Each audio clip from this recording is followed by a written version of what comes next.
Kitalo afiriddewo omulambo gw'omugenzi Dr. Agure Kiyingi gwatuusiddwa dda mu ggwanga Uganda. Ekiri mu Aromatic kikambwe mbina maasawo Bakitaffaali TV gisubscribe atonyigende kale bagamba nti muli bakabi nnyo kubanga munfollowinga bagamba nti omulambo gwa Agure Kiyingi guleeteddwa mu ggwanga olunaku lwaliro. Omugenzi afiira mu Australia yali akulira emirimu gye. Omubiri gw'omugenzi gwa kusabirwa ku Kitalo Church Namirembe munange agenda kubanga aziikibwa essaawa ena. Dr. Agure Kiyingi yafudde adawudde ngakolaki ng'atawanyizibwa munange ebirwadde bitategereka bulungi naye amazzi n'akolaki omulambo gwe ne gutuusibwa. Omulambo gwatuusibwa na lunaku lwaggulu si leero, omulambo gwatuusibwa lunaku lwaggulu.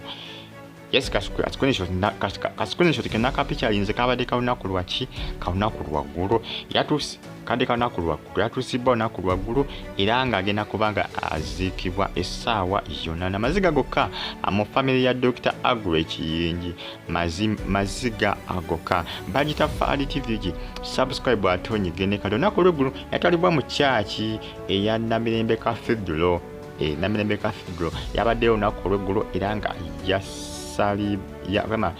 yasabiddwa agenda kuba azikibwa olunaku olwaliro betune bye Namulonge azikibwa leero Namulonge leero luno lunaku olwokubiri leero agenda kuba azikibwa Namulonge. Mbagambe omulambo gwatusibwa olunaku lwaggulu era nga yatwalibwa mu Namirembe Cathedral gyakolaki gye bamusabidde kusaazadde nga 8 ez'emisana kati olwaliro agenda kuba atwalibwa Namulonge gyagenda okubanga azikibwa Dr. Agure Kiyingi. Bakitaffaali TV subscribe atonyigende kale kitanyo kya Dr. Maziga gokka maziga gokka mu family bannange kitalo nnyo ekya Dr. Agure Kiyingi kubanga abafamily badde basubira nti munnange bwe twaliba mu ggwanga lya Australia nti embeera n'abeerawo kenjalo kubanga yasooka n'abeeranga agenda okubanga akola ki alikavalinga quickly nti yabalaga nti agenda kubanga awona speedi mangu naye ate gye byakoze ki gye byatabukidde ate kati n'akola ki n'akutuka bukutuse kugamba kyabatabudde nnyo kubanga mutuku badde basuubira nti agenda kubanga awona beekanze nnyo okola kyokuba nti ate bagamba nti akoze ki afudde kubanga engeri gyali atandisemu kubanga awona ku speedi manya ebiseesinga n'abalwadde bakonfusinga oyinza okubanga ojjanjaba omulwadde n'akulaga nti agenda kuwona speedi nga alya bulungi anywa bulungi ng'ayogera n'okwogera batiisa abo batiisaamuko ebiseera ebisinga okugamba omulwadde niwabeera nga ali bubi atiisa niwabeera nga alaga nti agenda kuwona nati atiisaamuko ebiseera ebisinga. Oyinza okuba munesuubi nti agenda kuwona nti ng'alaga nti awona ku speed ate bwakulaba ng'akola ki ng'akutuka kyekyalina ku evening lagu nekyakola kyekyamuliko yabalaga nti akola ki awona ku speed etagambika naye gye byaggwera ng'akola ki ng'afudde. Bakitaffaali TV subscribe atonyigende kale bamwita Dr. Agure Kiyingi bw'atyo bwe yafudde azikibwa leero Namulonge leero Namulonge bagenda okubanga azikibwa naye nga abafamily n'abaana bonaabona tebakola ki tebakikiriza nti taata yabadde akoze nti taata yakoze ki yafudde kubanga taata yabadde akola ki yabadde abalaga nti amaanyi akyalina era gagenda kuwona ne maama gye byaggweredde nga takoze ki ng'ate afudde bufi kyabewuunyisa nnyo essaawa zino bakyali so confused bakyewuunyi kyatuuse ku taata bakyakyewuunya nnyo. Bakitaffaali TV subscribe atonyige kale mbagala nnyo mwena era mbagamba nti muli b'amaanyi nnyo.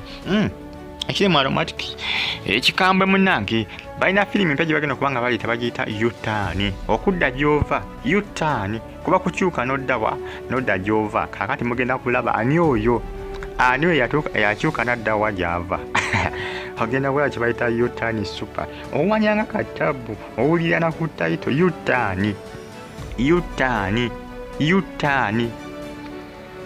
kuba kukyuka n'okola ki n'odda gy'ova mateeka ebanga opposite side y'omuntu ng'atambula bw'obanga obadde olina gy'ogenda n'okyuka n'odda gy'ova kati n'ogy'okyuze n'ogenda ye opposite side yebanga opposite side kubanga bw'obeera tokyuse n'odda gy'ova oba olina kukyuka n'okolaki n'osigala ng'ogendezi gy'oba ogenda kati bw'obanga nga okyusa okudda gy'ova yebeera opposite side kugamba U-turn ndowooza mukitegedde kuba kudda gy'ova yakuba kukyuka nodda gy'obadde ova yo U-turn.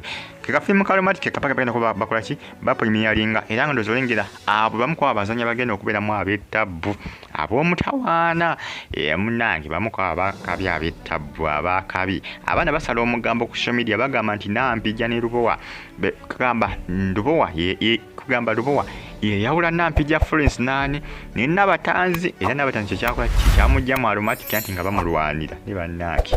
Abaana basala omugambo ku social media bagamba ssebo olulenzi lugogoofu lwayawula abaali abooluganda abaali beyita ba sister ne sister Nampijja ne Nabatanzi kwekola ki kwekulekulya n'agenda mu kibiina ekya DSTV ekya Multi Choice ekya Jango Productions. Ono ye yabaawula oyo mulenzi omugogoofu oyo yabaawula oyo Nampijja baba aliko endoddo oyo ye yabaawula.